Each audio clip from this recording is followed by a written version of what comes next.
امام نے کہا، الفاظ میرے ہیں، مفہوم امام کا ہے کہ اگر یہ کوئی کافر یہ ترجمہ کرے تو، مشرک یہ ترجمہ کرے تو، ایتھسٹ یہ ترجمہ کرے تو سمجھ میں آتا، لیکن اگر کوئی آلریڈی اسلام کو حاصل کر چکا ہے اور مومن ہے تو صراط مستقیم پہ تو آ چکا ہے۔ اب یہ کہنا کہ ہمیں صراط مستقیم کی ہدایت کر، تو کیا مطلب جس صراط مستقیم پر ابھی ہو تم، یہ نہیں ہے صراط مستقیم، کوئی اور تمہیں چاہیے راستہ، تو مومن تو یہ ترجمہ نہیں کرے گا۔ لیکن آپ دیکھیں، خیر ہمارے ہاں تو ممبر کی برکت سے یہ بات جو میں کہنے جا رہا ہوں آپ نے بہت سنی ہوئی، تو معصوم کے اس فرمان کی روشنی میں ترجمہ یہی ہے نا کہ ہمیں صراط مستقیم پر باقی رکھ۔ اب جہاں پہ یہ ترجمہ ہوا تو فوراً ہم نے آخر میں کہا کہ الحمدللہ رب العالمین، اس پہ تو اللہ کا شکر ہے کہ ہمیں صراط مستقیم مل تو چکی، باقی رکھ کا مطلب یہی ہے کہ ہم آ تو چکے ہیں نا، شکر ادا کیا آپ نے۔ مگر جہاں آپ نے شکر ادا کیا اور یہ ترجمہ کیا کہ صراط مستقیم پہ باقی رکھ، وہاں فوراً یہ سوال آ گیا کہ جب ایک بار سیدھے راستے پہ آ گئے ہیں تو کیا کوئی امکان ہے کہ ہم اس سے ہٹ سکتے ہیں؟ بس یہیں سے میرا موضوع شروع ہوا کہ جی ہاں، ایمان کو خطرہ ہے۔ دو جگہوں کو ملانے کے دو طریقے ہو سکتے ہیں۔ ایک، آپ نے ایسا راستہ بنایا، جب ایک بار آپ اس راستے کے اوپر آ گئے، پیدل چل رہے ہوں تو، گاڑی میں ہوں تو، اس برج یا فلائی اوور پہ آپ چڑھ گئے، اب جہاں پر آپ کو جانا ہے وہاں تک یہ راستہ ایسا ہے کہ کوئی ایگزٹ نہیں ہے، کوئی مخرج نہیں ہے، کوئی دائیں بائیں نکلنے کا راستہ نہیں ہے، آ گئے تو وہاں تک تو جانا ہی پڑے گا۔ حتیٰ یہ کہ آپ وہ جو جہاں وہ راستہ ختم ہو رہا ہے، آپ بعد میں آپ نے ارادہ چینج کیا کہ وہاں تک نہیں جانا، تب بھی اب آپ کے پاس کوئی چوائس ہی نہیں ہے، وہاں تک جائیے پھر گھوم کے واپس آئیے اگر آپ کو بیچ میں کہیں پہ اترنا ہے۔ ایک تو یہ طریقہ ہوتا ہے راستہ بنانے کا، جیسا پچھلے 8 10 12 سال سے دوران حج تینوں شیطانوں کو جب کنکر مارنے ہم لوگ جاتے ہیں، اب یہی طریقہ اختیار ہوا۔ پہلے تو ایک افراتفری ہو رہی ہوتی تھی، کچھ گروپ جا رہے ہیں کنکر مارنے، کچھ گروپ واپس آ رہے ہیں، کچھ گروپ راستے میں اپنے خیموں کی جانب مڑ رہے ہیں، کوئی دائیں جا رہا ہے، کوئی بائیں جا رہا ہے، مجمع اس طرح سے ایک دوسرے کے اندر پھنس جاتا تھا کہ بہت سارے اس کے نقصانات ہوتے تھے، جس میں جانی نقصانات بھی ہیں۔ اب یہ نہیں ہے، تقریباً یہ پیدل کی بات ہو رہی ہے، پیدل میں بھی گاڑیوں کی بات نہیں ہے، پیدل لوگ جاتے ہیں۔ اب یہ ہے کہ نہیں، اب آپ کو سیدھا جانا ہے، بلکہ یہ ہوتا اکثر کیا، ہمیشہ یہ ہوتا کہ راستہ ایسا ہے کہ جہاں یعنی آپ کے خیمے سے شیطان کے کنکر مارنے تک دائیں بائیں کی کوئی گنجائش ہی نہیں، اور اب آپ واپس آ رہے ہیں، آپ کا خیمہ دائیں طرف ہے نہیں، آپ کو پہلے سیدھا جانا پڑے گا بہت دور، پھر گھوم کے واپس آئیے۔ ایک یہ طریقہ ہوتا ہے۔ ایمان اس طریقے کا نام نہیں ہے کہ اگر ایک بار آپ ایمان کی سڑک کے اوپر چڑھ گئے تو پتہ چلا کہ چاہیں کہ نہ چاہیں، اب یہ تو سیدھی سڑک جا رہی ہے، آپ کو پہنچائے گی جنت تک، کوئی گنجائش ہی نہیں ہے، کوئی آپ مخرج، کوئی ایگزٹ، کوئی دائیں گلی، کوئی بائیں گلی، کچھ نہیں، جانا ہی جانا۔ ایمان ایسا نہیں۔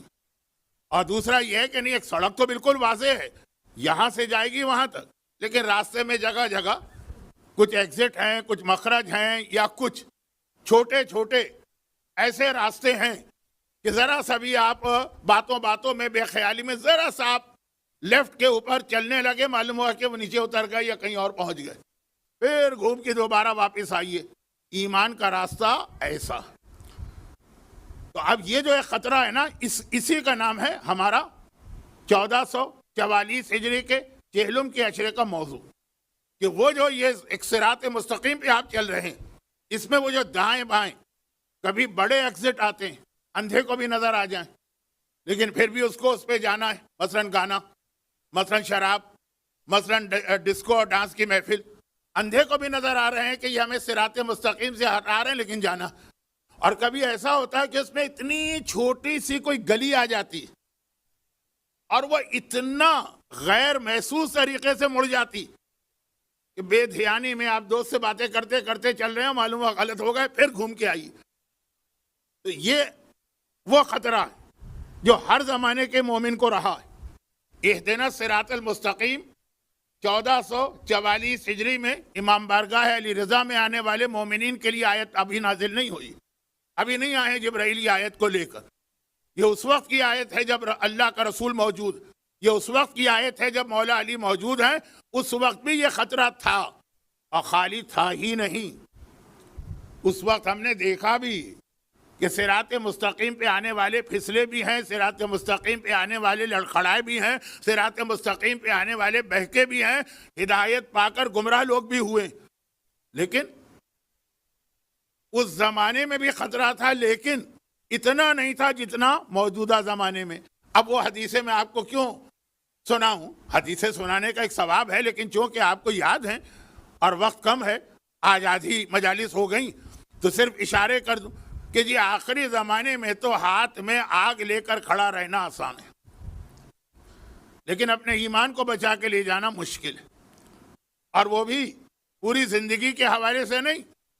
کہا کہ مومن سے اگر یہ کہا جائے، اور اس امام نے کہا کہ جس کی اس وقت میدان کربلا کے قافلے کی قیادت ہے، جو قیادت کر رہا ہے، یعنی چوتھا امام فرما رہا ہے کہ آخری زمانے میں اگر مومن سے کہا جائے کہ یہ دہکتا ہوا کوئلہ اٹھا لو اور اپنے ہاتھ میں رکھ لو، اور دوسری طرف کہا جائے اپنے ایمان کو صبح سے شام تک بچا لو، اس کے لیے آگ کا وہ دہکتا ہوا کوئلہ رکھنا آسان ہے اپنے ہاتھ میں، ایمان بچانا مشکل ہے. صبح سے شام خالی ایک دن، اور یہ روز کا امتحان ہوگا. مولا نے اپنے بھائی عقیل کے ہاتھ میں آگ رکھی تھی کہ نہیں رکھی تھی؟ دہکتا ہوا کوئلہ رکھا تھا کہ نہیں رکھا تھا؟ چوتھے امام نے تو ہمیں مثال کے طور پہ پیش کیا، لیکن ان کے دادا نے تو باقاعدہ اور یہی جملے کہہ کر کہ جو آپ مطالبہ کر رہے ہیں اس کے نتیجے میں آپ میرے بڑے بھائی ہیں، ابو طالب کے بیٹے ہیں، لیکن جہنم کی آگ مل سکتی ہے. یعنی ایمان کے باوجود یہ خطرہ رہے گا. یہ دونوں یہ حدیثیں مشہور ہیں، اس لیے میں آپ کا وقت کیوں اس کے اندر ضائع کر تو نہیں ہوگا، لیکن کیوں وقت اس میں لگاؤں. یا وہ روایت کہ ایمان تو آخری زمانے میں اس طرح سے اڑا کرے گا جیسے آنکھ میں سرما لگا کے سو جاؤ تو صبح کو سرما اڑ چکا ہوتا. یا وہ حدیث کہ کتنے ہی ایسے لوگ ہیں جو صبح کو مومن ہوں گے، شام کو ایمان سے نکل چکے ہیں، شام کو مومن ہوں گے، اگلی صبح کو ایمان سے نکل چکے ہیں. البتہ جس طرح ایمان آنے کے بعد نکل جانے کا خطرہ ہے، لیکن نکل جانے کے بعد واپس آنے کا بھی نہ صرف یہ کہ امکان ہے، بلکہ راستہ کھلا ہوا ہے بار بار. کبھی ایسا ہوتا ہے، یہ میں اپنے حج کی مثال دے رہا ہوں، یہی شیطان کو کنکر مارنے کے لیے کہ بڑی سختی ہوتی ہے اس کے اندر، بس سیدھا جانا ہے تو جانا ہے. آپ کہتے رہے کہ ہمارا خیمہ یہ نظر آ رہا ہے، کہا نہیں جاؤ آخر تک جاؤ، وہاں سے گھوم کے آؤ. لیکن کبھی کبھار کسی پولیس والے کو رحم آ جاتا ہے، اس نے دیکھا یہ بوڑھا آدمی ہے چلا نہیں جا رہا ہے، وہ راستہ کھول دیتا ہے کہ آ جاؤ یہاں سے. تو یہ مومن کے لیے یہ امکان ہے. یہ راستہ کھولنے کا نام توبہ ہوتا ہے، راستہ کھولنے کا نام تذکر ہوتا ہے، راستہ کھولنے کا نام شفاعت معصومین ہوتی ہے. وہ ساری چیزیں ہیں اپنی جگہ، مایوس نہیں کرنا چاہتا آپ کو وہ ہے، لیکن پہلے پتہ تو چلے نا کہ ہم راستے سے ہٹ گئے، پھر آدمی جو ہے وہ کوشش کرے گا کہ پھر یہ اصل راستے پہ آنے کا طریقہ کیا ہے. تو بات ذرا تمہید میں بھی بات لمبی ہو گئی، جلدی سے بات کو آگے بڑھاؤں. پھر وہ جملہ دوہرا کر کہ میرا موضوع ساری چیزیں نہیں ہیں، اہم ترین، اور وہ اب تک نہیں آئی یہ بات، وہ اب شروع ہونے جا رہی. قرآن کریم کی پہلی آیت وہ یہ تلاوت کی گئی، صراط مستقیم پر باقی رکھ. اور یہ آیت آپ صبح و شام تلاوت کرتے ہیں. حتیٰ جو لوگ یہ کہتے ہیں کہ جی ہم تو نماز ہی نہیں پڑھتے، وہ بھی یہ آیت تلاوت تو کر ہی لیتے ہیں. کبھی مرنے والے کے نام پہ فاتحہ پڑھ لیا جاتا. تو اتنی بار یہ آیت جو ہم سے پڑھوائی جا رہی، کتنی بار؟ ایک حدیث جو 5 دن کے بعد یا 4 دن کے بعد دنیا بھر کے تمام امام باڑوں میں اور تمام مجلسوں میں پڑھی جائے گی. اور آپ نے بھی بار بار سنا ہے جب سے آپ نے ہوش سنبھالا، بلکہ ہوش سنبھالنا تو ہمارے ہاں غلط ہے، ہمارا بچہ تو ماں کے پیٹ سے ہی یہ چیزیں سننا شروع کرتا ہے. ہمیشہ سے حدیث آپ نے سنی، مومن کی 5 نشانیاں، اور اس کے اندر دوسری نشانی کی وجہ سے علم کے اس اشرے میں یہ حدیث پڑھی جاتی ہے کہ 5 نشانیاں ہیں. دوسری نشانی ہے زیارت اربعین. جو جانے کے قابل ہیں وہ جا کے اس نشانی پہ عمل کر رہے ہیں، جو جا نہیں پا رہے وہ اپنے اپنے گھروں میں، مسجدوں میں، اذاخانوں میں زیارت اربعین پڑھ لیتے ہیں۔ مگر وہ دوسری نشانی، پہلی نشانی ہے صلوات و 51 رکعت نماز، بہت مشہور حدیث، اور مجھے احساس بھی ہے کہ جو لوگ ویک ڈے کے اندر آ گئے ہیں آج کی مجلس میں تو ان کو وہ ساری باتیں اگر وہی سنائی جائیں جو بہت زیادہ سنے ہوئے تو شاید ان کو مصائب میں شرکت کا تو ثواب ملے گا، باقی مجلس کا یہ وقت شاید ان کے لیے فائدہ مند نہ ہو۔ جلدی سے آگے بڑھوں۔ 51 رکعت نماز۔ اچھا ایک بات یہ اور یاد رکھیے، یہ والی جو حدیث ہے نا، جو آپ 40 کی رات کو یا 40 کے دن میں پوری زندگی سنتے رہیں، ہمارے یہاں پڑھی جاتی ہے 11ویں امام کے حوالے سے کہ 11ویں امام نے یہ ارشاد فرمایا، اور بالکل 11ویں امام کے ہی حوالے سے ہونا چاہیے۔ جب پوچھا گیا کہ مولا ابھی تک تو آپ لوگ تھے، تو اگر ہمیں کبھی کسی کے بارے میں معلوم کرنا ہوتا تھا یہ مومن ہے کہ نہیں ہے تو مثلا آ کر آپ سے چیک کروا لیتے تھے۔ اب جب غیبت شروع ہو جائے گی اور ہمیں یہ پہچاننا ہو کہ کوئی مومن ہے کہ نہیں تو پھر ہم کس کے پاس جائیں؟ 11واں ہی وہ ہے جس سے یہ سوال ہو سکتا ہے، اور 11واں ہی اس کا جواب دے گا، کیونکہ اس سے پہلے تو خود امام بیٹھے ہوئے تشریف فرما۔ جائیے جا کے پوچھ لیجئے کسی بھی مومن کے بارے میں کہ وہ مومن ہے کہ نہیں۔ تو کہا کہ اب ہم جا رہے ہیں پردہ غیبت میں، تو تمہیں وہ اصول دے کے جا رہے، وہ ترازو دے کے جا رہے، وہ میزان دے کے جا رہے جس کے ذریعے تم خود پہچان لو کون مومن ہے کہ نہیں ہے۔ لیکن وہ حدیث بہت زیادہ غور و فکر کا تقاضا کرتی ہے۔ ہمارے ہاں تو چونکہ زیارت اربعین کی فضیلت بیان کی جا رہی ہوتی ہے، اس لیے صرف ترجمہ کر کے علماء آگے بڑھ جاتے ہیں۔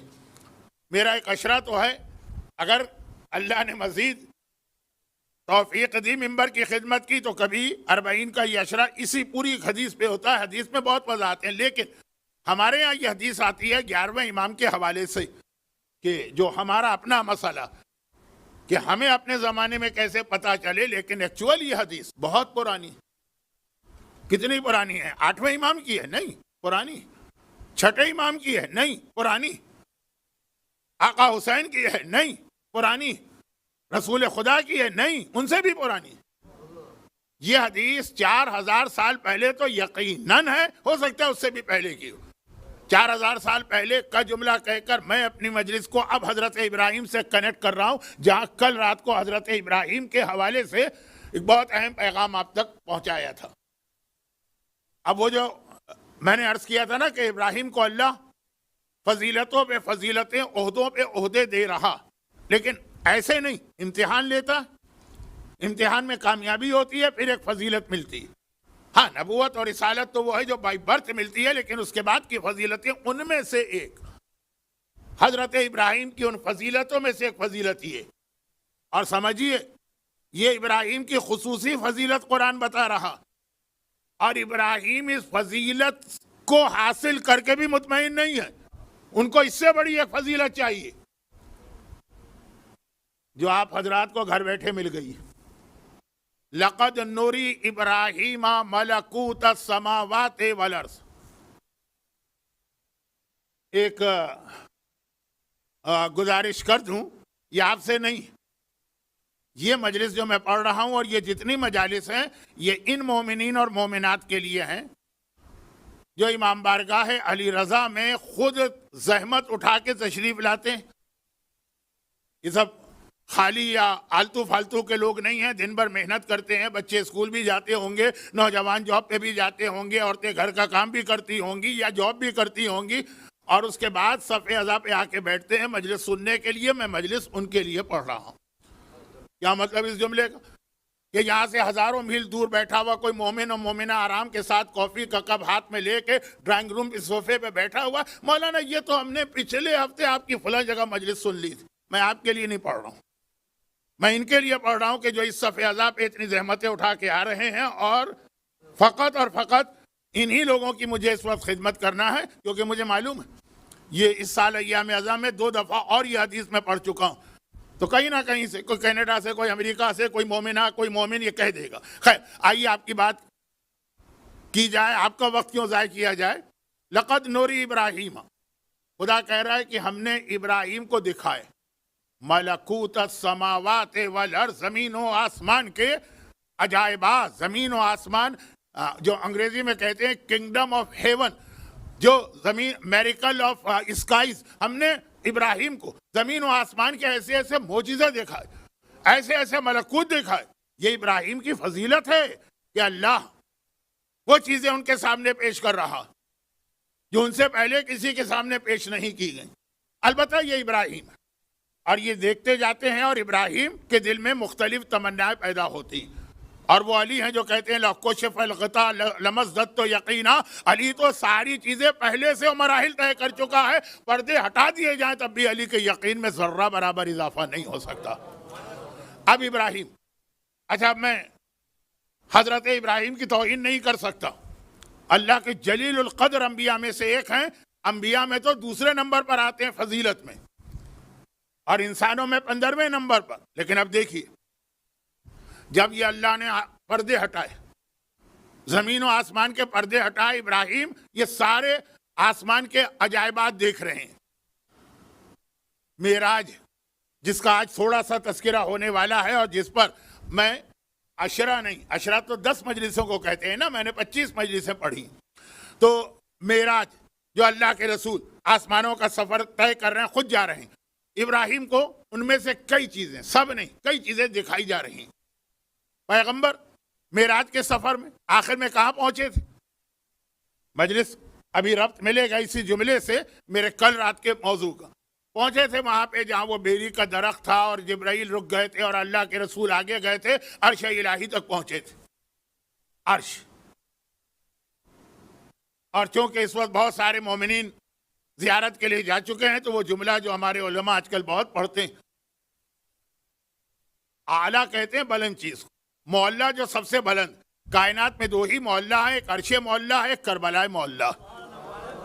عرش معلیٰ پہ نانا گیا، اور زمین جو معلیٰ بنی وہ نواسا آیا ہے۔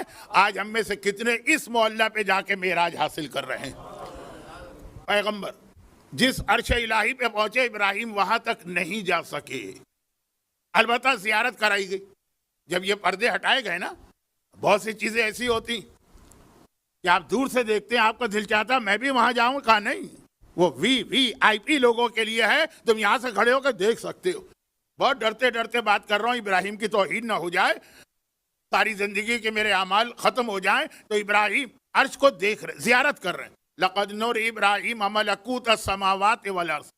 اور جب عرش الہی کی زیارت کی تو عرش الہی کائنات کا کیپٹل، پایہ تخت، ایسا کہ محاورتاً یہ کہا جائے کہ اللہ اس پر بیٹھا ہے۔ محاورتاً ہو سکتا ہے کچھ لوگ حقیقتاً اللہ کو بٹھا دیتے ہوں، لیکن میں ان بحثوں میں نہیں پڑھ رہا کہ ہمارے ہاں تو اس کی گنجائش نہیں۔ الرحمن علی العرش استویٰ، قرآن کی آیت نا، کہ عرش وہ ہے، کہ آیت میں وہ لفظ آ گیا جس سے کچھ لوگوں کو دھوکہ ہو گیا کہ اللہ اس پر اس طرح بیٹھا ہے جیسے کوئی حکمران تخت پہ بیٹھتا ہے۔ تو عرش وہ جگہ روشن، منور، پوری کائنات کو روشن کرنے والی۔ لیکن ابراہیم نے دیکھا اس کے اطراف میں کئی نور ایسے ہیں جو اتنے روشن ہیں کہ عرش الہی سے زیادہ چمک رہے ہیں، عرش الہی سے زیادہ، عرش جو کائنات کا مرکز ہے۔ اب ابراہیم، میں روایت کو مختصر کرتا ہوں کہ کہیں ایسا نہ ہو کہ آج کا اصل موضوع رہ جائے، اور یہ روایت میں 2-3 دفعہ اسی ایام اضحیٰ کے درمیان پڑھ چکا ہوں، یعنی تقریباً یہ 45 دنوں میں۔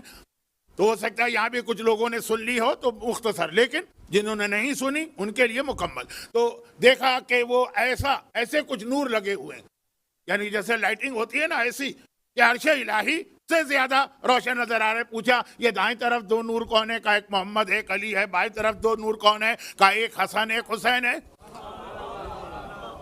اس کے بعد اطراف میں 9 نور دیکھے، کہا یہ کون ہے؟ کہا یہ اولاد حسین میں جو امام ہونے والے ہیں وہ ہیں۔ اس کے بعد دیکھا بہت سارے اور نور ہے، کہا یہ کون ہے؟ کہا یہ علی کے شیعہ ہیں جو قیامت تک پیدا ہوں گے۔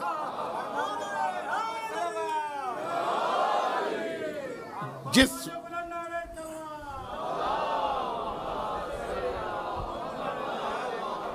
لقد نور ابراہیم ملکوت السماوات والارض، قرآن ابراہیم کے اس اعزاز کو، عہدے کو، فضیلت کو خصوصی اہمیت کے ساتھ بتا رہا کہ ہم نے ابراہیم کو یہ چیزیں دکھائیں، اور ابراہیم یہ نور دیکھ رہے ہیں۔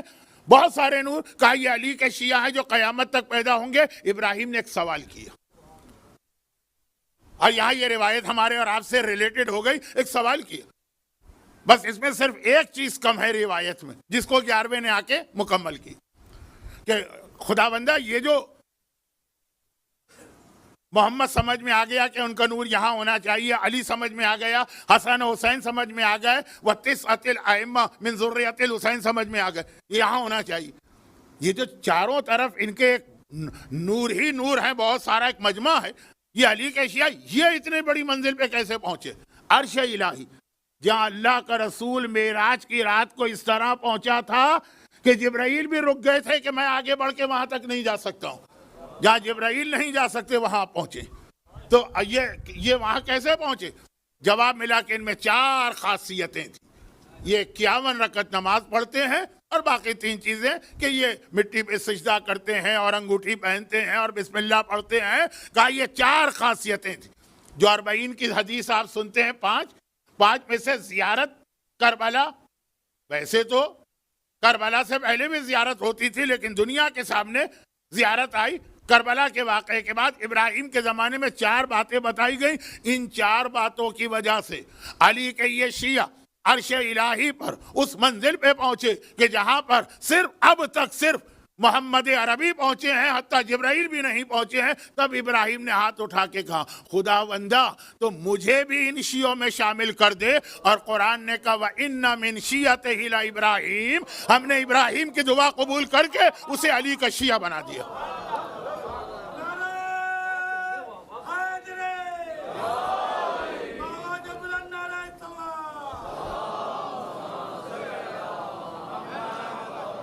تو کل بات ہو رہی تھی نا ابراہیم کی بہت ساری دعائیں, ان میں ایک دعا یہ ہے مجھے علی کا شیعہ بننا ہے تاکہ اس عظیم منزل پہ پہنچے. یعنی یہاں ابراہیم یہ نہیں کہہ رہے کہ مجھے علی جیسا بنا دے, آپ جیسا بنا دے.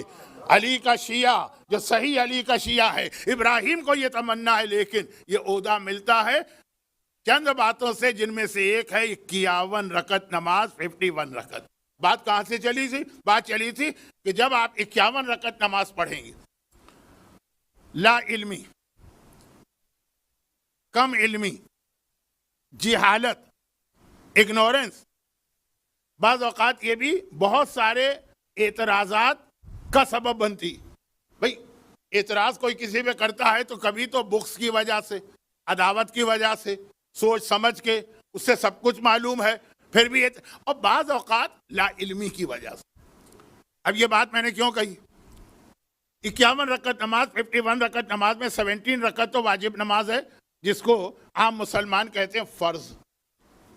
ایک ٹرم ہے وہاں فرض, ہمارے یہاں فرض کی الگ سے ٹرم نہیں ہے, واجب نماز. 34 سنت. بہت زیادہ تاکید آئی ہے. وہ حدیث بھی جو آپ 40 میں سنتے ہیں, میں نے آج پڑھی ہی نہیں, کہ ہر ایک کو معلوم بھی ہے, اور میں خود پڑھوں گا 40 کے دن, اور یہ حدیث بھی.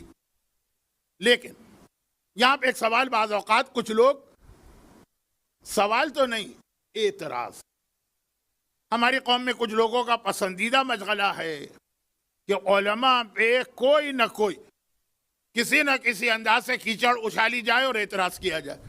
اور بعض اوقات لوگ بات نہیں سمجھ پاتے, تو ایک سوال کسی نے, ایک اعتراض کسی نے کیا, ایک نے نہیں کئی لوگ, کہ مولانا لوگ ممبر پہ تو اتنا زور و شور سے کہتے ہیں. تو ہاں, ہم نے دیکھا ہے مغرب کے بعد وہ سنت نماز پڑھتے ہیں, اور عشاء کے بعد بھی وہ بیٹھے بیٹھے, وہ بھی اور بہت سے مومنین بھی وہ پڑھتے ہیں. اور فجر میں بھی دیکھا ہے کہ ہاں وہ فجر سے پہلے وہ 2 رکعت سنت نماز پڑھتے ہیں. اور نماز شب بھی ہم نے بہت سارے عام لوگوں کو بھی اور علماء کو بھی دیکھا.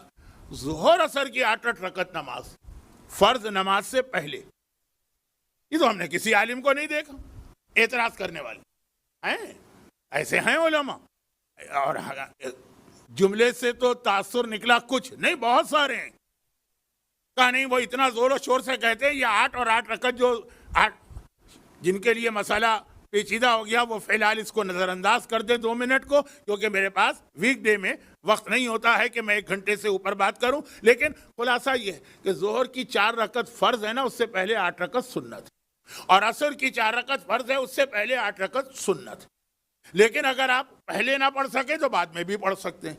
یہ اس لیے کہہ رہا ہوں کہ نماز جماعت کے ثواب کے لیے آپ جائیں گے تو وہاں ظہر کے بعد عصر سے پہلے 8 رکعت کا وقت نہیں ملے گا.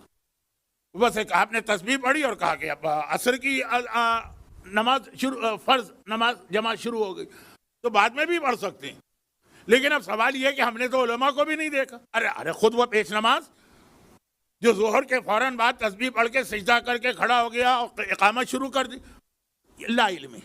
کیونکہ سنت نماز کا ایک اصول جس میں ساری سنت نمازیں آ جاتی ہیں, چاہے وہ یہ والی ہوں جو ابراہیم کو علی کا شیعہ بنانے کی دعا کروا رہی, اور چاہے وہ ہوں جو 11ویں امام کے ذریعے مومن کی علامت بن رہی, اور چاہے وہ زیارت وارثہ کی نماز ہو, اور چاہے تو وہ نماز وحشت قبر ہو, جتنی سنت نمازیں, یہ ساری نمازیں چلتے پھرتے پڑھی جا سکتی ہیں.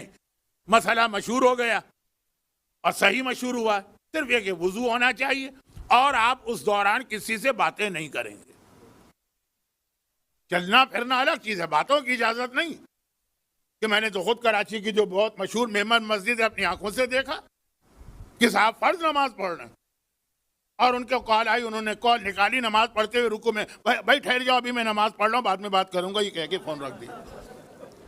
لیکن یہ تو اجازت سنت نماز میں بھی نہیں.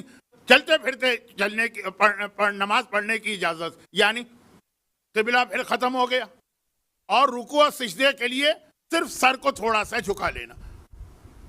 آپ میں سے کتنے لوگ صبح جاب پہ جاتے ہوئے یا کسی اور کام کے لیے یا واپس آتے ہوئے ڈرائیونگ کے درمیان اتنا وقت مل سکتا ہے قوانین کی پابندی کرتے ہوئے اپنی اور دوسروں کی جان کو خطرے میں ڈالے بغیر. لیکن جو ہمارے یہاں جس ماحول میں آج کل رہ رہا ہوں حالات کے تحت, وہاں پہ لوگ مثلا ٹرین سے ٹریول کرتے ہیں, آدھا گھنٹہ تو لگتا ہے اپنے آفس جانے میں, آدھے گھنٹے میں آرام سے ظہر کی نماز بھی ہو جاتی ہے, عصر کی نماز بھی ہو جاتی ہے, چلتے پھرتے یا آفس کے اندر ٹیبل پہ بیٹھے ہوئے, اور اسی دوران وضو ہونا چاہیے اور جیسا میں نے کہا بات چیت نہیں, ہو جاتی ہے نماز. تو یہ جو ایک تصور ہے کہ اگر آپ نے کسی کو باقاعدہ رکوع سجدہ کے ساتھ پراپر نماز پڑھتے نہیں دیکھا تو آپ نے جھٹ سے فتویٰ لگا دیا کہ اس نے نماز نہیں پڑھی ہوگی. اور پھر یہ 51 رکعت سنت نماز جو ہے 34, یہ تو وہ ہے جس کی آپ قضا بھی کر سکتے ہیں. قضا عام طور پہ واجبات کی ہوتی ہے, سنت چیزوں کی قضا ہو سکتی ہے لیکن بہت کم. اس نماز کی قضا ہو سکتی, وقت پہ نہیں پڑھی, رات کو پڑھ لی. خیر, تو یہ تو میں صرف ایک پہلو بتایا کہ ہمارے یہاں پہلے علماء, پھر مجتہدین اور پھر مراجع پہ اعتراضات کا دروازہ کھلا ہے, فلڈ گیٹ, سیلاب آیا ہوا ہے اعتراضات کا, اور ابھی تک الحمدللہ آپ محفوظ ہیں. لیکن جو ایک قدم آپ سے آگے ہیں ویسٹ میں, ان کو پتا ہے کہ یہی سارے اعتراضات آج کل امامت پہ ہو رہے ہیں, امام پہ ہو رہے ہیں, اور وہ کہتے ہیں جی آج کی دنیا تو فریڈم آف اسپیچ ہے اور فری تھنکنگ ہے, تو امام علی کے فلاں قدم سے ہمیں اختلاف. وہ امام ہیں لیکن یہ غلط کیا انہوں نے, ہم ہوتے تو ان کو یہ نہ کرنے دیتے. خیر, تو یہ جملہ بھی بڑا چٹپٹا ہے لیکن گھڑی کی سوئیاں. واپس آتا ہوں, اصل بات چل رہی تھی اہدنا الصراط المستقیم.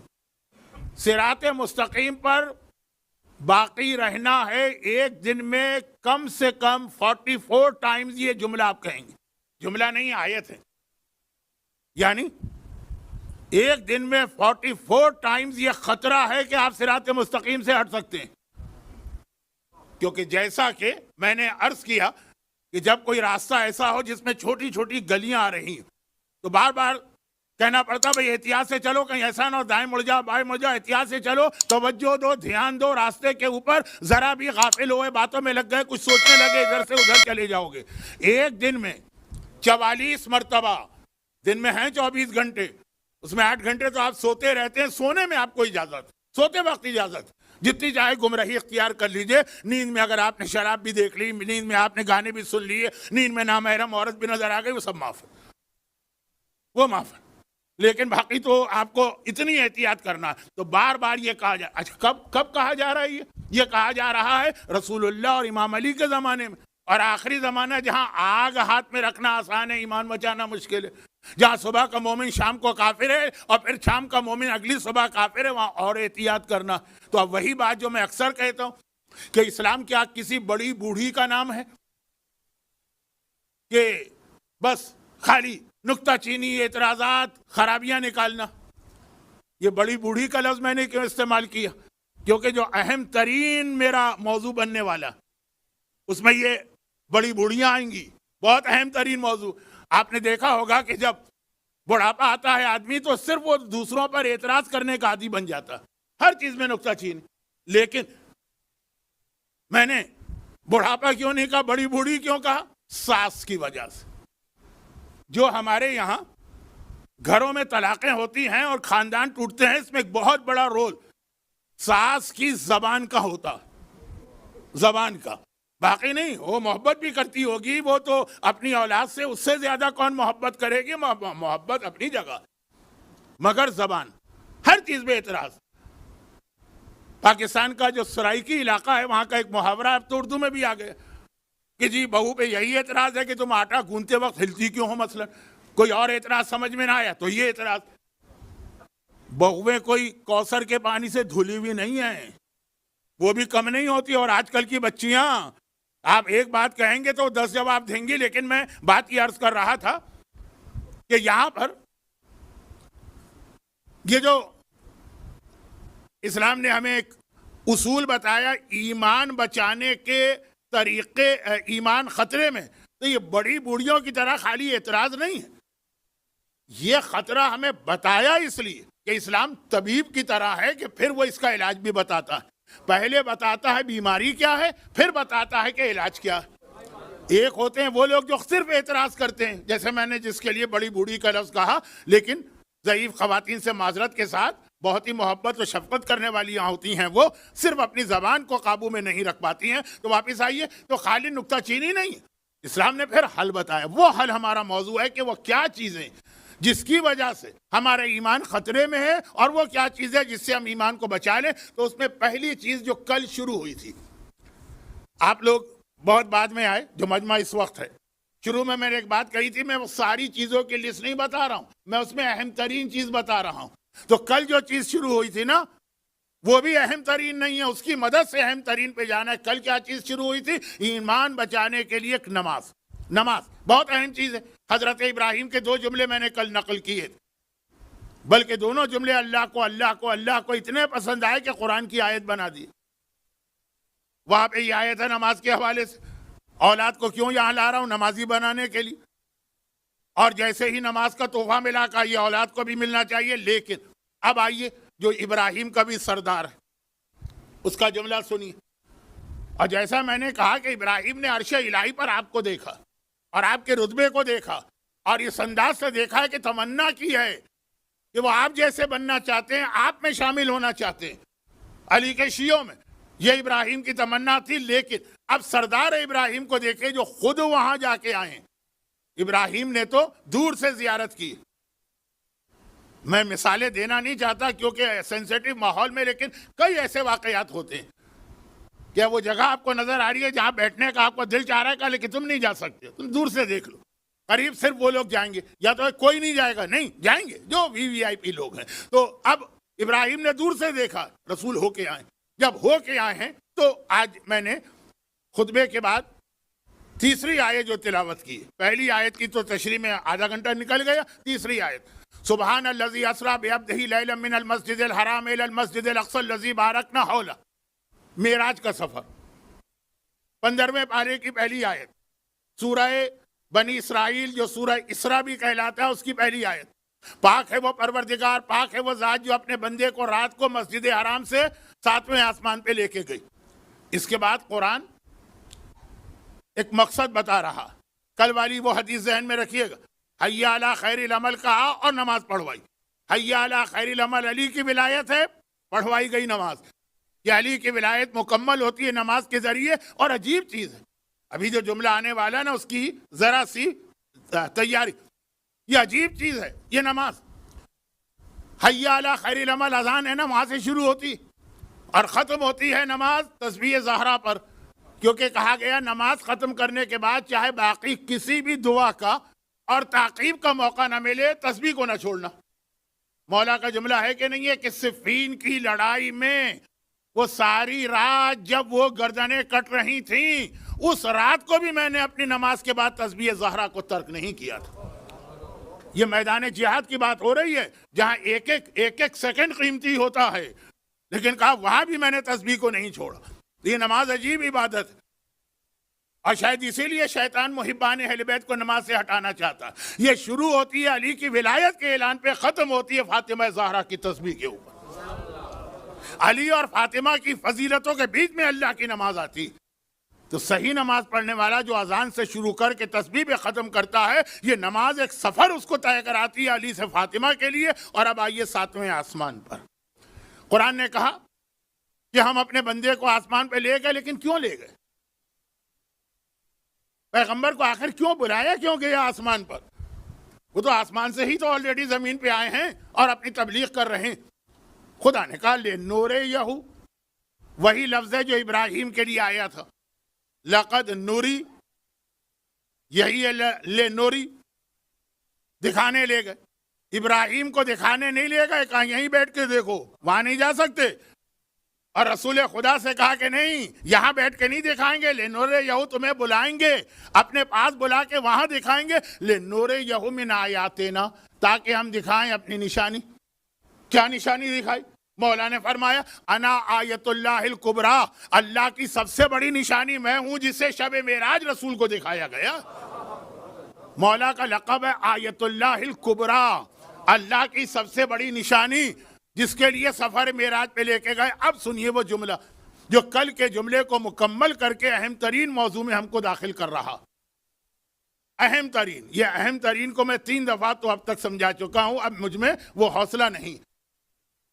مولا کی ولایت، یاد رکھیے سفر معراج کا اصل مقصد تھا علی کی ولایت. علی کی ولایت کا اعلان گرچہ دعوت ذیل عشیرہ میں ہوا، لیکن بہت محدود مجمع کے اندر صرف خاندان والے تھے، اور 1-2 مکے کے وہ سردار تھے جو تو دشمن تھے، وہ کیوں اس کو آگے بڑھائیں گے. اور ایک اعلان ہوا غدیر خم میں، مجمع عام میں. لیکن ان 2 کے درمیان معراج بہت اہم ہے، جس کا اصل مقصد تھا علی کی ولایت. یہی وجہ کہ علی کی ولایت چونکہ کمپلیٹ نہیں ہے جب تک کہ باقی 11 کو نہ مانے. معراج کے خطبے میں اور غدیر خم کے خطبے میں، ایک خطبہ رسول نے معراج سے آ کے دیا ہے، غدیر خم میں، دونوں میں امام زمانہ کا تذکرہ 10 سے 12 مرتبہ ہے کہ ولایت علی مکمل ہوتی ہے ولایت امام زمانہ پر. لیکن یہ تو میں کسی اور موضوع پہ چلا گیا، واپس آئیے، کبھی اس موضوع پہ بھی بات ہوگی اگر زندہ رہا. ورنہ آج کل اتنے بہترین خطبہ اور علماء ممبر پہ آ گئے ہیں کہ وہ اس موضوع کو مکمل کریں گے، علی کی ولایت. لیکن مقصد یہ ہے نا علی کی ولایت. لیکن جب اللہ کا رسول معراج سے واپس آیا تو اپنے ساتھ کیا لے کے آیا؟ نماز کب واجب ہوئی ہے؟ معراج میں. نماز معراج میں. اور معراج کیوں ہوئی ہے؟ علی کی ولایت کے لیے. بلایا جا رہا ہے علی کی ولایت کا پیغام دینے کے لیے، واجب کی جا رہی ہے نماز. علی کی ولایت اور نماز اس طرح سے ایک دوسرے سے جڑے ہوئے ہیں کہ کل بھی میں نے ایک مثال دی تھی، اس کو دہرانا نہیں چاہتا ہوں. ابراہیم نے یا امامت کے لیے اولاد کی تمنا کی یا نماز کے لیے. اور شب معراج جو سردار ابراہیم ہے، اللہ کا رسول عرش الہی پر پہنچا ہے، وہاں علی کی ولایت کا پیغام دیا گیا اور نماز کو واجب کیا گیا. یہ میں بات کر رہا ہوں آخری معراج کی. پیغمبر کی کئی معراج ہوئی ہیں ہمارے نظریے میں، جس میں شروع والی معراج وہ ہے جس کے تحفے کا نام ہے فاطمہ. یہ بھی آپ نے بہت روایت سنی کہ وہاں سیب یا انار یا جو بھی پھل جنت کا تھا، اس کے ذریعے سے وجود فاطمہ کے دنیا میں آنے کے اسباب مہیا کیے گئے. وہ ایک معراج تھی. وہ والی آخری معراج نہیں ہے جو ہمارے یہاں مشہور ہے. ہمارے یہاں مشہور کیوں ہے؟ کیونکہ عام مسلمان اسی ایک آخری معراج کو ہی معراج مانتے ہیں. تو اس کے حوالے سے جو 27 رجب اور واقعات ہیں وہ آخری معراج. لیکن آخری معراج جو اس وقت ہوئی تھی جب شہزادی کی عمر 5 سال ہو چکی تھی، تو شہزادی کی ولادت سے پہلے کی معراج. اب معراج بھی عجیب چیز ہو گئی. ایسی منزلت اللہ نے اپنے حبیب کو دی جو پہلے کسی نبی کو نہ دی. لیکن یہ عظیم منزلت ملی اس طرح کہ ایک کا تحفہ فاطمہ ہے، آخری معراج کا تحفہ ولایت علی. فاطمہ اور علی اسی کا نام اسلام ہے. بس اب آپ دیکھیں مختلف حوالوں سے، لیکن علماء یہ بیان کرتے رہتے ہیں تو میں اپنے موضوع کو آگے بڑھاؤں. ولایت علی دی گئی نماز کے ساتھ. نماز کا نام بھی تحفہ معراج ہے. اسلام میں 5 نمازیں معراج میں واجب ہوئی ہیں. اس لیے میں اکثر کہتا ہوں کہ اگر 27 رجب شب معراج ہے تو 27 رجب نماز کی سالگرہ بھی ہے. تو علی کی ولایت نماز کے بغیر کہیں نہیں ہوگی. اب بہت زیادہ نماز کی فضیلت ہو گئی، لیکن وہ جملہ میں کہی دوں جو کئی بار کہہ چکا ہوں. اس وقت سے کہنا شروع کیا جب میرے بچے اس ایج کے تھے. یہ جو بچہ بیٹھا یہ اور آج کہہ رہا ہوں کہ جب اس کے بچے اس ایج کے ہو چکے ہیں، بلکہ وہ بھی بڑے ہو چکے ہیں. اتنی پرانی بات ہے. اور وہ یہ ہے کہ میں جب میرے بچے اس ایج کے تھے، بلکہ تو اس سے بھی پہلے سے، لیکن میں مثال دے رہا ہوں، اس وقت مجالس پڑھنے کے لیے باہر جانے کا موقع ملتا تھا. یہاں تو ابھی بھی مجھے بہت سارے ایسے بابرکت چہرے نظر آ رہے ہیں جنہوں نے 40 سال پہلے بھی مجھے اسی دبئی میں سنا، اسی گلف میں سنا، اسی ایمریٹس میں سنا. 1980 1981 کتنی پرانی بات ہو گئی. تو اللہ ان سب کو اور طول عمر دے، صحت دے، باقی مومنین کو بھی. لیکن بات یہ ہو رہی کہ جب یہ مجالس کے سلسلے میں جاتے تھے تو اس وقت میڈیا اتنا تو فاسٹ تھا نہیں. لوگوں نے خالی کینیڈا کا نام سنا تھا. کینیڈا میں اکا دکا ہی مومن گئے تھے. بیگم پورا آباد نہیں ہوا تھا اس زمانے میں، وہ 90s کے بعد آباد ہوا. تو بات میں کر رہا ہوں 70s اور 80s کی. امریکہ میں بھی بس اسٹوڈنٹ پڑھنے جاتے تھے اور پھر اکثر تو واپس آ جاتے تھے. جاب بھی ان کو یہاں اچھے ملتے تھے. تو جب واپس آنے، محرم کے 2 مہینے 8 دن کے بعد میں واپس آتا تھا تو بچے ہیں نا، ایک سوال یہ کرتے تھے کیا لائے. تو امام فرماتے ہیں کہ وہ سوال نہ بھی کریں. تبھی ہر مومن کی ذمہ داری ہے کہ کسی بھی سفر سے آئے تو اپنے گھر والوں کے لیے تحفہ ضرور لے کے آئے. کچھ اور نہ ملے تو پتھر لے کے آ جائے. اب آپ کے مولانا سوٹ کیس بھر کے لیے آئے پتھروں سے. جی ہاں، عقیق لائیے، فیروزہ لائیے، در نجف لائیے، سب پتھر ہی تو ہے نا. آپ کے ذہن میں وہ پتھر کیوں آ رہے ہیں جو شیطان کو مارے جاتے ہیں؟ وہ پتھر کیوں نہیں آ رہے جنہوں نے سب سے پہلے مولا علی کی ولایت کی گواہی دی تھی؟ تو اب امام فرماتے ہیں کہ خالی ہاتھ نہ ہو، تحفہ لے کر آؤ گھر والوں کے لیے. تو اسی میں تو بچے تو خیر یہ حدیث نہیں معلوم، لیکن یہ فطری مسئلہ ہے. اسلام دین فطرت ہے. کیا لے کر آئے اور کہاں ہو کے آئے. اب آج کل تو یہ موبائل اور یہ اور وہ کہ ابھی ہم وہاں پہنچتے نہیں ہیں، اس سے پہلے وہاں کی ساری تصویریں پہنچ جاتی ہیں گھر میں. اس وقت کی بات کر رہا ہوں. تو ذرا بتاتے تھے تو ان کو بڑا تعجب بھی ہوتا تھا، اچھا بھی لگتا تھا. میں جاتا تھا مثلا پاکستان سے، لائٹ نہیں ہے، پانی نہیں ہے، سواریاں نہیں ملتی ہیں، رکشے کے لیے 2 گھنٹے کھڑا رہنا پڑتا ہے. مجھے رکشے کی سواری بہت پسند ہے. ذرا نامعقول لگتی ہے کیونکہ اس میں 3 پہیے ہیں، لیکن بہرحال بعض وجوہات کی بنا پہ بہت پسند ہے. اچھا، میں بہت سی باتیں ایسی کہہ جاتا ہوں. تو خلاصہ یہ کہ اب یہ ہے کہ وہ جب وہاں کی باتیں بتائی جاتی ہیں ان کو بھی حیرت ہوتی ہے. اب تو پاکستان بھی ماشاءاللہ بہت ترقی کر گیا. کہا کہ آپ ہو کے آ گئے تو ہمیں بھی کبھی لے کے جائیے. بچے تو یہی کہتے ہیں نا، کبھی ہم کو بھی لے کے جائیے. آپ کے بچے بھی کہتے ہیں، چنانچہ آپ کبھی زیارت پہ لے جاتے ہیں اور کبھی یورپ لے جاتے ہیں. اچھا، یہ فطری سوال ہے. بچہ فطرت ہے. جو بچہ کہتا ہے کرتا ہے وہ فطرت ہے. جب اللہ کے رسول معراج کے سفر سے آئے تو یا تو بالکل چپ ہو جاتے، کچھ نہیں بولتے. وہ کہتے یہ حکم ملا ہے اس پہ عمل کرو. نہیں، وہ بھی مزے لے کے پورے واقعات بتا رہے ہیں. میں نے پہلے آسمان پہ یہ دیکھا اور دوسرے پہ یہ دیکھا اور چھٹے پہ یہ دیکھا اور 7ویں پہ یہ دیکھا اور جنت میں یہ دیکھا اور کوثر کا ایسا پانی تھا اور تسنیم کا ایسا پانی تھا اور سلسبیل. مزے لے کے بتا بھی رہے. بھئی اللہ کے رسول یہ مسلمان وہاں نہیں جا سکتے تو ان کے سامنے آپ ذکر کیوں کر رہے ہیں؟ ایک چیز اگر آپ نہیں حاصل کر سکتے تو دوسرا آدمی بار بار ذکر کرے تو دل تو کڑتا ہے نا.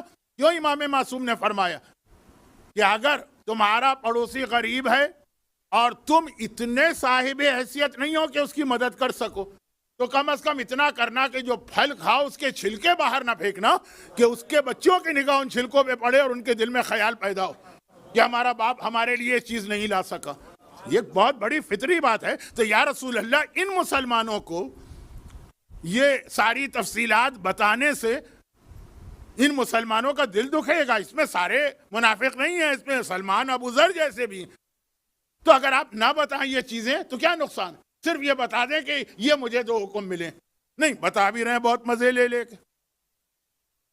اور ایک آدھ حدیث تو ایسی ہے عذاب والی، وہ ہر سال سناتے ہیں، جو شہزادی باپ کے گھر میں آ کے روتی ہیں. وہ کربلا کے واقعے سے پہلے کی بات ہے، عذاب خدا. وہ سارے چیزیں آپ سنتے رہتے. ارے یہ گھڑی کی سوئی کہاں چلی گئی؟ اتنی تیزی کے ساتھ وقت پورا ہو گیا مجلس کا، تو اب تو مجھے وہیں پہ میں رکا ہوں جہاں سے چلا شروع ہوا تھا، جلدی سے بات کروں اب۔ لیکن یہ بھی یاد رکھیے، جان بوجھ کے پیغمبر بتا رہے ہیں تاکہ مسلمانوں کے دل میں خیال پیدا ہو، جو ہمارے بچے کے دل میں خیال پیدا ہوتا ہے کہ آپ ہو کے آگے ہم کو لے کے نہیں گئے، آپ نے ساری چیزیں دیکھ لی ہمیں نہیں دکھائیں، آپ یہ ساری مزے کی باتیں بتا رہے ہیں ہمیں نہیں۔ اس زمانے میں پاکستان میں میک ڈونلڈ نہیں تھا، برگر کنگ نہیں تھا، پیزا ہٹ نہیں تھا، اور جب یہ چیزیں بتاتے بچے تڑپتے تھے، ہمیں لے کے نہیں گئے۔ بچوں کے دل میں پیغمبر نے یہ اس لیے بتایا معراج کا سفر، یا کہیے بھی اس لیے بھی بتایا کہ مسلمانوں کے دل میں خیال پیدا ہو، یا رسول اللہ اکیلے اکیلے ہو کے آگے۔ یہ سلمان اور ابو ذر جیسے، وہ باقی نے تو یقین بھی نہیں کیا کہ ایسے ہی، وہ اپنی بڑائی بتانے کے لیے یہ ساری چیزیں بتا رہے ہیں، چنانچہ اور کچھ نہ کہہ سکے تو کہا کہ گئے ہی نہیں تھے، وہ تو سو رہے تھے، خواب میں دیکھ کے آ گئے۔ تو خواب میں تو ہم اس سے زیادہ دیکھ کے آ جاتے ہیں۔ لیکن دیکھیں یہ جملہ جو ہے نا، یہ کتنا وہ حسد والا جملہ کہ جی وہ بتا رہے ہیں کہ یہ دیکھا وہ دیکھا، کچھ نہیں، وہ تو سوتے ہی رہے تھے، ساری چیزیں نیند کی تھی۔ لیکن سلمان و ابو ذر جیسے، یا رسول اللہ آپ ہو کے آ گئے، ہمیں بھی لے جاتے وہاں پہ۔ پیغمبر نے کہا کیا مشکل ہے، میں ایک بار ہو کے آ گیا، تم بار بار جا سکتے ہو۔ الصلاۃ معراج المومن، یہ نماز مومن کی معراج ہے۔ جس طرح میں اس معراج پہ گیا، جب تم مصلی پہ کھڑے ہوتے ہو تو تم بھی وہیں پہ پہنچ جاتے ہو پروردگار کی بارگاہ میں۔ ہم نے تو سمجھا ہی نہیں،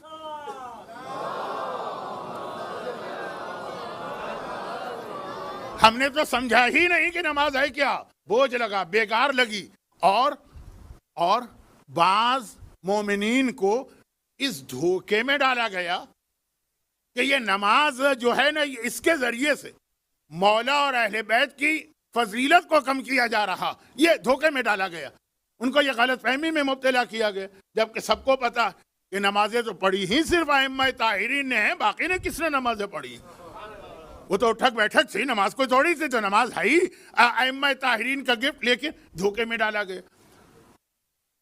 لیکن جیسا کہ میں کل سے اب تک بتا رہا ہوں کہ ولایت علی کو نماز سے کہیں الگ ہونے ہی نہیں دیا گیا، دونوں ساتھ ساتھ، چاہے وہ ابراہیم کی دعائے امامت و دعائے نماز ہو، اور چاہے وہ حی علی خیر العمل کے بعد نماز ہو، چاہے وہ معراج کے ساتھ، اور بھی بہت دلیلیں ہیں لیکن اب وقت نہیں۔ یہ ہے نماز۔ صرف ایک جملے پر آپ کو شاید تھوڑا سا اعتراض ہو سکے کہ میں یہ نہیں کہہ رہا ہوں کہ نماز ولایت علی کے برابر، ولایت علی، اور یہ جو کل ایک جملہ میں نے کہا کہ نماز اور علی کی ایک ہی چیز ہو گئی، اس کی وضاحت مجھے کل کرنا کیوں؟ ابھی آپ ایک اعلان سنیں گے، کل ایک خاص موضوع پہ گفتگو ہے، اور اس کے اندر حدیث سمجھنے کا طریقہ بھی میں بتانے کی کوشش کروں گا۔ اب آ جائیے یہاں پر، نماز نماز نماز نماز، بہت سن لیا آپ نے بیان نماز کا، جتنا بھی سنے کم ہے، مگر اسلام نے یہ بتایا، یہاں سے شروع ہوئی اہم ترین بات، نماز کے برابر رتبہ کس چیز کا قرآن نے اور امام نے بیان کیا؟ نماز کے برابر، وہ ہے صلہ رحمی۔ اب میں کہاں سے کہاں پہنچ گئے آپ کو یقین بھی نہیں آئے گا۔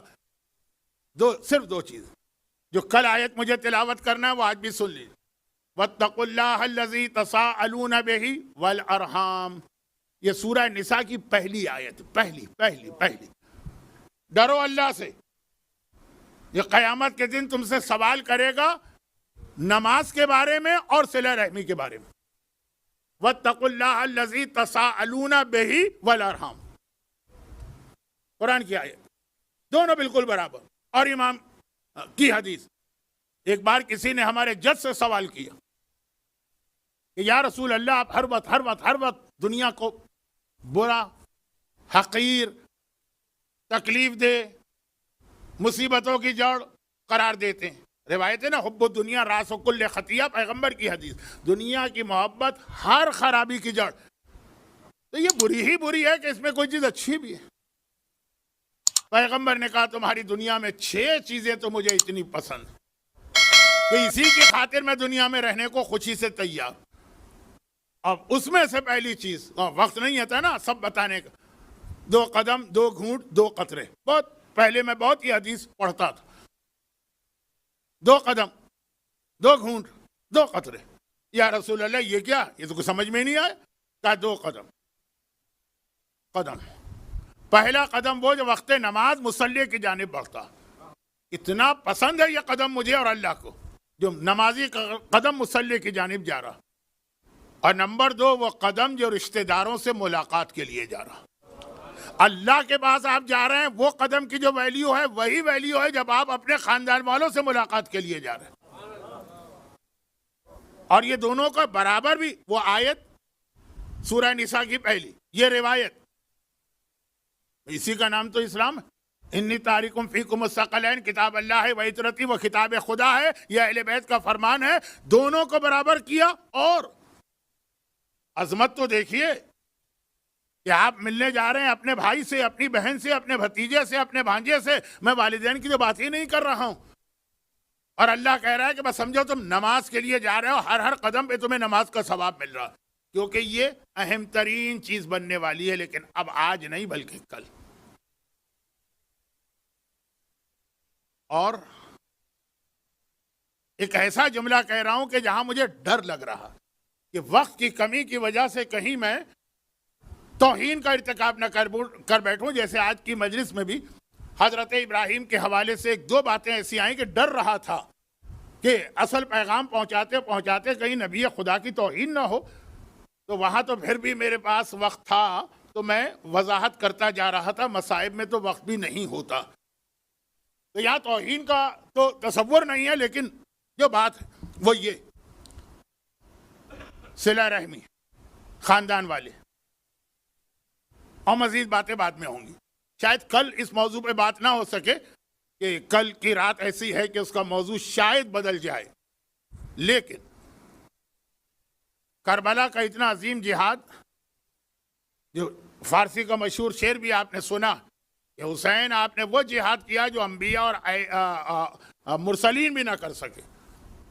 لیکن اتنا بڑا جہاد حسین کا کامیاب شاید نہ ہو سکتا، شاید، اگر حسین کا خاندان حسین کا ساتھ نہ دیتا.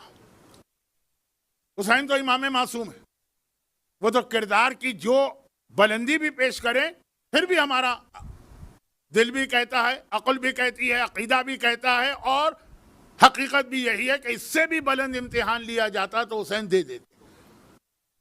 مسئلہ ہے ان غیر معصومین کا جو حسین کے ساتھ. سب سے پہلی روایت جو کربلا کے حوالے سے آتی ہے اسی میں یہ پیغام ہے. کربلا کے حوالے سے آپ پہلی روایت جو سنتے ہیں وہ جو پہلے کی پیشین گوئیاں ہیں وہ نہیں. جہاں سے کربلا اسٹارٹ ہوئی وہ 28 رجب ہے نا، جب حسین نے فیصلہ کر لیا کہ مجھے جانا. یہ فیصلہ کر لیا بھی میں محاورتاً کہہ رہا ہوں، ورنہ تو آقا نے کئی بار کہا ہی تو روز ازل سے اللہ نے لوح محفوظ میں لکھ دیا. تو اب خاندان کے وہ بڑے آئے جو حسین کے رتبے کو تو جانتے ہیں، لیکن چونکہ عمر میں بڑے ہیں یا رشتے میں بڑے ہیں، ظاہری رشتے میں، وہ آئے. اور آنے کے بعد حسین کو ایک ہی چیز سمجھانے کی کوشش کی. اچھا اب ہم اور آپ یہ جسارت کریں تو گناہ ہے، لیکن وہ جو کہ خاندان کے بڑے ہیں تو کچھ چیزیں وہاں پہ قابل قبول. سب نے ایک ہی جملہ کہا کہ نہیں کہا. عبداللہ ابن عباس کا تو مشہور واقعہ ہے، لیکن اور بھی. چلو حسین اگر جانا ہی ہے اور یہ جہاد کرنا ہی ہے تو جاؤ. الفاظ میرے ہیں، مفہوم ان کا. جاؤ اور اپنے بابا کی شان سے جاؤ. یہ میرا جملہ. بابا کی شان کیا، علی کی شان کیا کہ علی جب کوئی جہاد کرتے ہیں وہ کسی کو ساتھ نہیں لیتے، اکیلا علی سب پہ کافی. علی ہمیشہ اکیلے گئے نا، کبھی پلٹ کے نہ پوچھا میرے ساتھ کون آ رہا، میرا لشکر کہاں ہے، میرے سپاہی کہاں ہے. یہ اس کا نام علی نہیں. جس طرح سے وہ وحدہ لا شریک ہے جو کائنات کا خالق ہے، تو جو اس کی جانب سے محافظ اسلام ہے وہ بھی ایک طرح سے وحدہ لا شریک ہے. کسی کی مدد نہیں چاہیے. حسین اس شان سے جاؤ. علی کے بیٹے بھی ہو، علی کے وارث بھی ہو، علی کے تمام کمالات تمہارے اندر، گھر والوں کو لے کے کیوں جا رہے ہیں؟ مولا علی کتنے جہاد ایسے ہیں جس میں مثلا شہزادی فاطمہ کو لے کے گئے. بدر و احد و خندق و خیبر آپ نے اتنا سنا ہے، اس میں کہاں امام حسن و حسین کا رول آپ کے سامنے آتا؟ تو اسی شان سے جاؤ، خاندان والوں کو لے کے نہ جاؤ. اور مولا کا جواب کیا ہوتا تھا؟ جواب یہی ہوتا تھا کہ میرا مقصد اور میرا جہاد مکمل نہیں ہو سکتا اگر یہ میرے ساتھ نہ ہو. یہ جہاد نامکمل رہ جائے گا، مقصد حاصل نہیں ہوگا. دشمنان دین کا مقابلہ کرنے کے لیے علی کافی ہے، منافقین کا مقابلہ کرنے کے لیے زینب کی بھی ضرورت ہوتی ہے. اور جیسا کہ میں نے 2 دن پہلے کی مجلس میں ایک جملہ کہا تھا، آج اسی کو آگے بڑھا کے آج کے مصائب. اچھا میں بتا دوں کہ میں عاشورے کے مصائب نہیں پڑھ رہا ہوں، یہ عاشورے کے بعد کے مصائب پڑھ رہا ہوں. اگر کل میں نے حضرت علی اکبر کے مصائب پڑھے تو وہ عاشورے کے نہیں تھے، وہ عاشورے کے بعد شام کے تھے. آج جو مصائب پڑھ رہا ہوں وہ 11 محرم کے ہیں. تو خیر خلاصہ یہ کہ حسین نے کہا کہ نہیں، یہ والا جہاد جو ہے، کھلے دشمنوں سے مقابلہ کرنا الگ چیز ہوتی ہے، اور ایسے دشمن سے مقابلہ کرنا جو اپنے آپ کو رسول اللہ کا جانشین کہہ کے تخت خلافت پہ بیٹھے بھی اور پیغمبر کا مذاق بھی اڑائے کہ بنی ہاشم نے تو حکومت حاصل کرنے کے لیے ڈھونگ رچایا. اس کے لیے خالی حسین نہیں چاہیے، زینب بھی چاہیے. اور زینب تو پھر بھی معصومہ کونین کی ایسی وارث ہیں کہ ہم اور آپ آج بھی ان کو ثانیہ زہرا کہتے ہیں. حسین نے کہا میرے اس جہاد کے لیے مجھے اپنا ننھا علی اصغر بھی چاہیے. ہاں یہ روایت جو اب میں پڑھ رہا ہوں یہ عاشورے میں پڑھی جاتی ہے، اگرچہ یہ روایت بھی عاشورے کی نہیں ہے، 28 رجب کی ہے.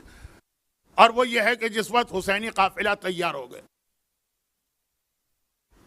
اور سواریاں لائی گئیں تو فضا کے ذریعے پیغام بھجوایا شہزادی زینب کو کہ بہن زینب، آقا نے کہا، شہزادی زینب، آقا نے کہا ہے کہ بہن زینب اب سیدانیوں سے کہو کہ وہ ایک ایک کر کے باہر آئیں اور اپنی اپنی سواریوں میں بیٹھیں. چنانچہ اس وقت جب یہ یقین ہو گیا کہ اب یہ قافلہ جائے گا ہی، حسین کی ننھی صغرا رباب کے قریب آتی ہے.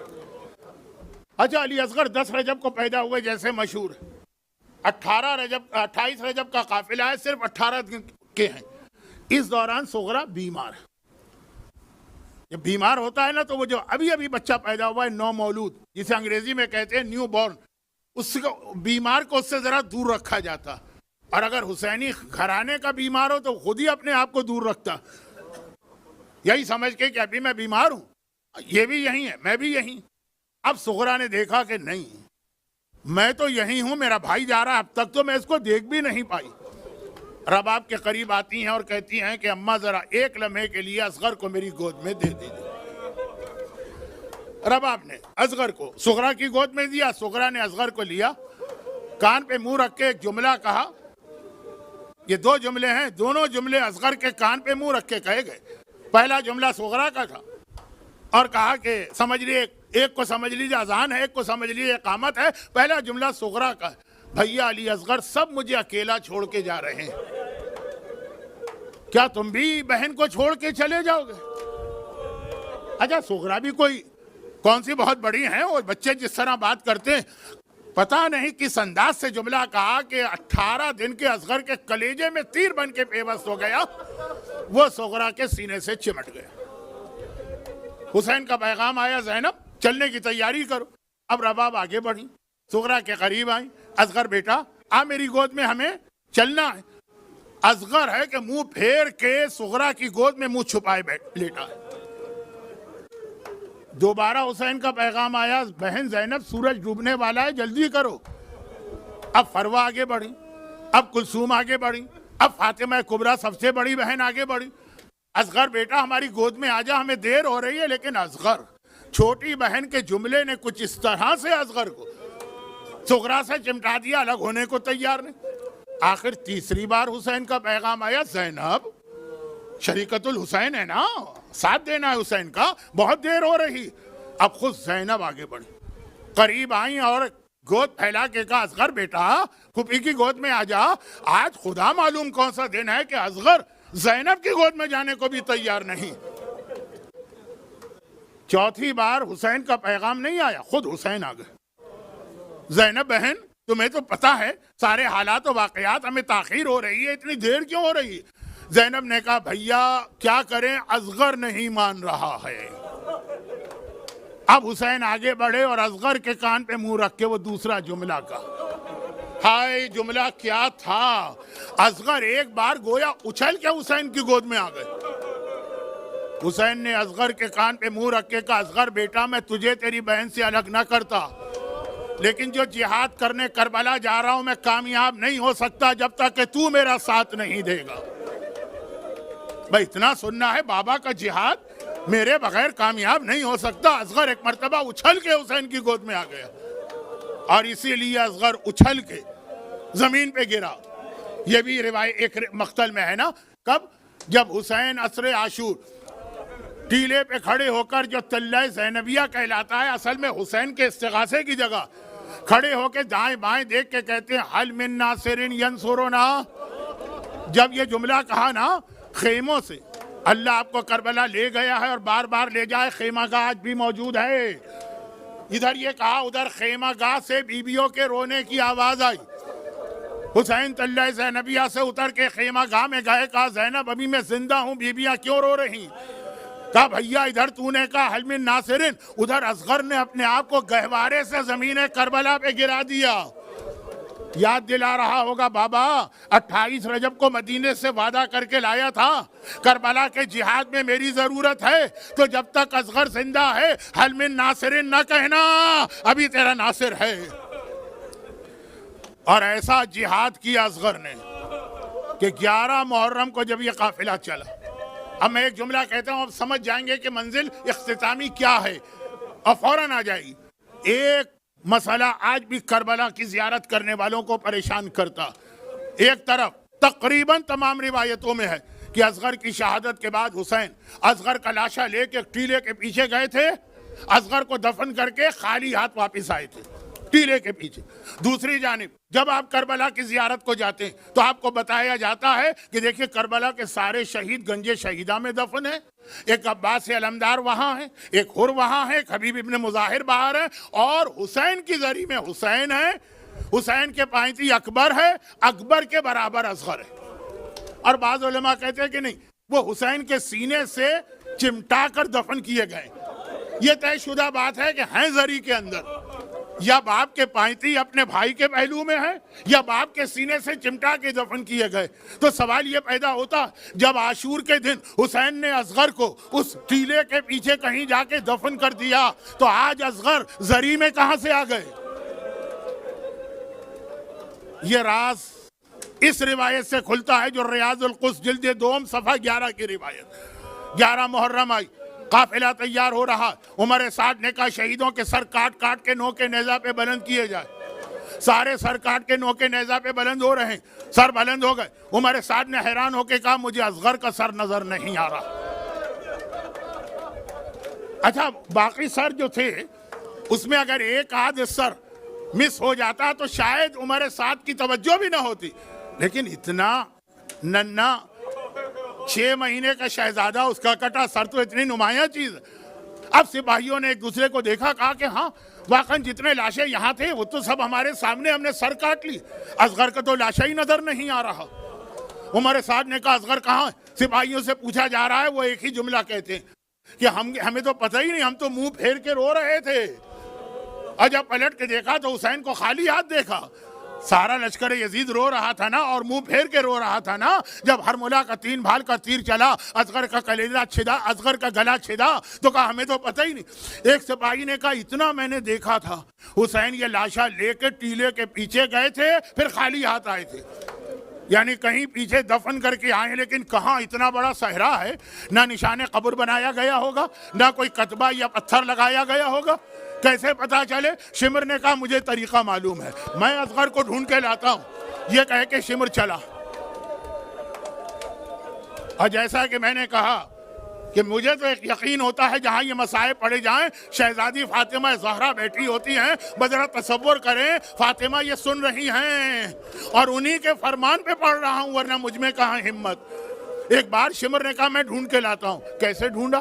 ہاتھ میں نیزہ لے کے چلا، ٹیلے کے پیچھے گیا، زمین میں جگہ جگہ نیزہ گاڑتا ہے اور نیزہ نکالتا۔